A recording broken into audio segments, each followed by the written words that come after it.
Hello, welcome back to my channel. Today let us see how to finish this rosebud.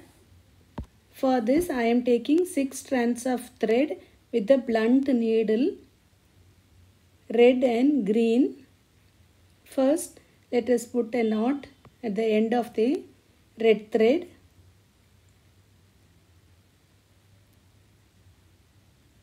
And start.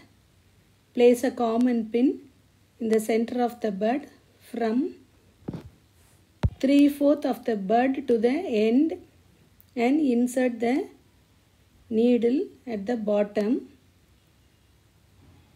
Just roll the thread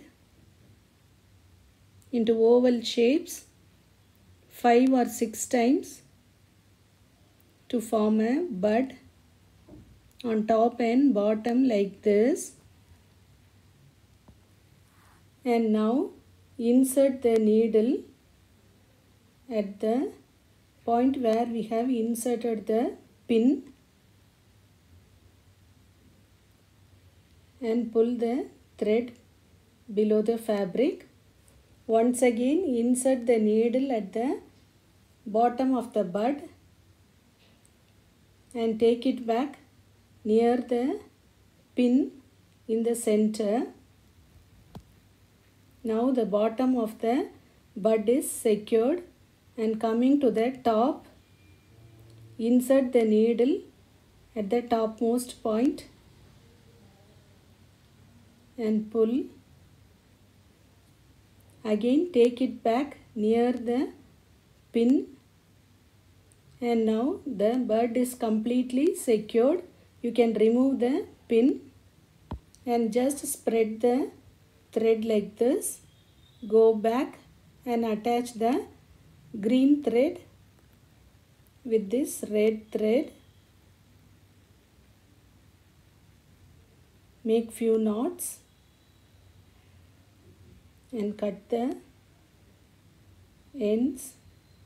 Now insert the needle at the bottom of the bud and make few straight stitches to complete the leaves nearby like this. I hope you are clear about the stitch. If you have any doubts, please comment in the comment section. If you like this video, share with your friends and click the like button. If you have not subscribed for Poongodi's channel so far, please subscribe.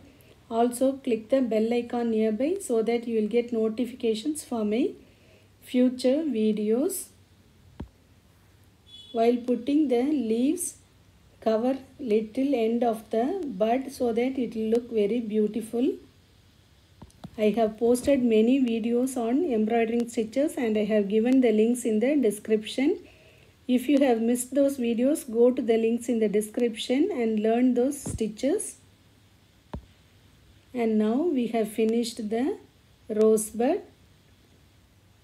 Thank you for watching.